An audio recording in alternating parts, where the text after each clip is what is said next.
Son espace de travail, comment le mettre en place, comment le sauvegarder, on va voir ça dans cette vidéo.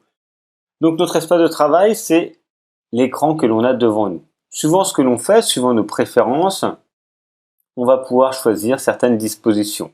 Moi par exemple, j'aime bien que mes outils soient sur 2 colonnes. On pourra choisir ici pour qu'elles soient sur une seule colonne.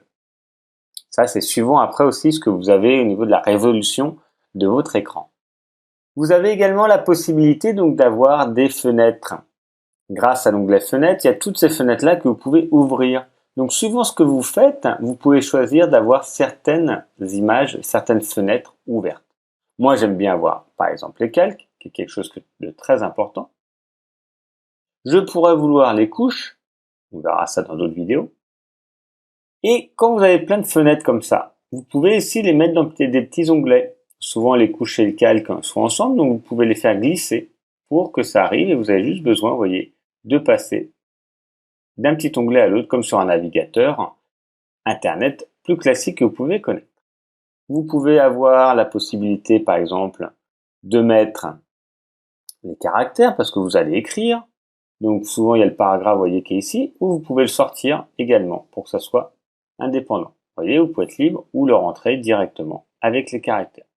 Et après, vous pouvez, vous voyez, ça s'accroche automatiquement. Vous pouvez le mettre ici. Et après, ça sera toujours déplaçable. Vous pouvez choisir d'autres, les propriétés, les nuanciers, la couleur. Vous pouvez choisir vraiment ce que vous voulez. Vous pouvez les mettre où vous voulez.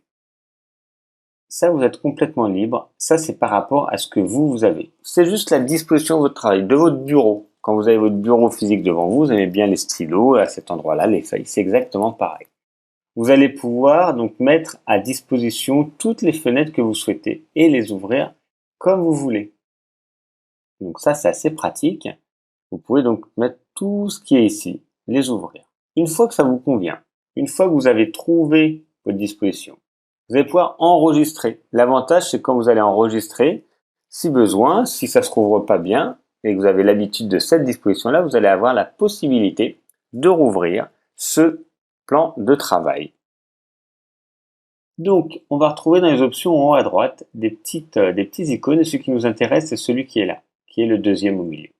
Je vais pouvoir soit choisir des plans de travail qui sont existants et qui sont donnés par défaut, mais je peux surtout créer le mien en cliquant sur Nouveau plan de travail.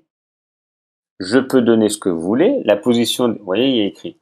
La position des panneaux est enregistrée dans cet espace de travail. Le raccourci clavier, les menus et les barres d'outils sont facultatifs. Donc après, vous pouvez choisir si vous voulez les barres d'outils, etc. Moi, je laisse tout décocher. Et vous écrivez ce que vous voulez. Par exemple, mon plan de travail. Et vous enregistrez. Maintenant, vous avez la possibilité à chaque fois d'avoir ce plan de travail. Si ça change par, je sais pas. Là, vous voyez, là, c'est par rapport à un autre style. Voilà, moi, c'est par rapport à des styles graphiques et web. Mais vous dites, bah non, moi, je vais revenir sur mon plan de travail. Vous cliquez sur mon plan de travail. Et vous avez de nouveau le plan de travail que vous avez enregistré. Si ça vous ne convient pas, vous pouvez le supprimer. Par contre, vous ne pouvez pas supprimer le plan de travail qui est sélectionné. Là, il y a le petite indication pour dire que c'est sélectionné. Donc, prenez n'importe lequel et vous allez retrouver ici supprimer les plans de travail. Et vous pouvez supprimer celui que vous voulez, sauf celui qui est actif, vous voyez. Donc, vous voulez plus mon plan de travail, vous supprimez. Et il n'existera plus dans la colonne. Si après vous en avez trop, vous pouvez faire ce que vous voulez. Et donc, il y en a qui sont donnés par défaut avec des outils, des fenêtres qui sont proposés. Ça, c'est vraiment propre à chacun. Donc, vous pouvez mettre et créer vous-même vos plans de travail. Voilà pour organiser votre palette de Photoshop.